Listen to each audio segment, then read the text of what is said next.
বিশ্বকাপ বাছাই পর্বের পয়েন্ট টেবিলে ব্রাজিলের আধিপত্য।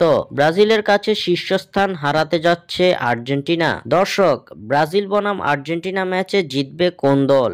আপনাদের মূল্যবান মতামত আমাদের কমেন্ট করে জানিয়ে দিন। 2026 বিশ্বকাপ বাছাই পর্বের ম্যাচে আজ কলম্বিয়ার বিপক্ষে দারুণ এক জয় তুলে নিয়েছে ব্রাজিল। কলম্বিয়ার বিপক্ষে এদিন 2-1 গোলের শ্বাসরুদ্ধকর জয় পেয়েছে সেলেসাওরা। ম্যাচের শুরুতে পেনাল্টি পেয়ে এগিয়ে যাওয়া ব্রাজিল 41তম মিনিটে গোল হজম করে বিপদে পড়ে।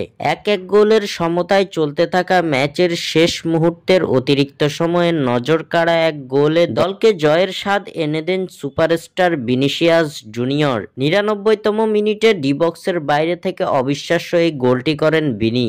এই জয়ের ফলে 2026 বিশ্বকাপ বাছাই পর্বের কনমেবল অঞ্চলের পয়েন্ট টেবিলের বড় লাভ দিয়েছে সেলেসাওরা। 13 ম্যাচে 21 পয়েন্ট নিয়ে টেবিলের পঞ্চম স্থান থেকে দ্বিতীয় স্থানে উঠে এসেছে 5 বারের বিশ্ব চ্যাম্পিয়ন। পয়েন্ট টেবিলের শীর্ষস্থান দখলে নিতে ব্রাজিলের সামনে এখন শুধুমাত্র বাধা হিসেবে দাঁড়িয়ে আছে আর্জেন্টিনা। 21 ম্যাচে আর্জেন্টিনার পয়েন্ট 25। আর্জেন্টিনা যদি তাদের ম্যাচে উরুগুয়ে ও ব্রাজিলের বিপক্ষে হারে তাহলে শীর্ষস্থান হারানোর শঙ্কায় পড়তে হবে তাদের। তাই শীর্ষস্থান দখলের উদ্দেশ্যে আলবিসেলেস্তাদের মুখোমুখি হবে ব্রাজিল।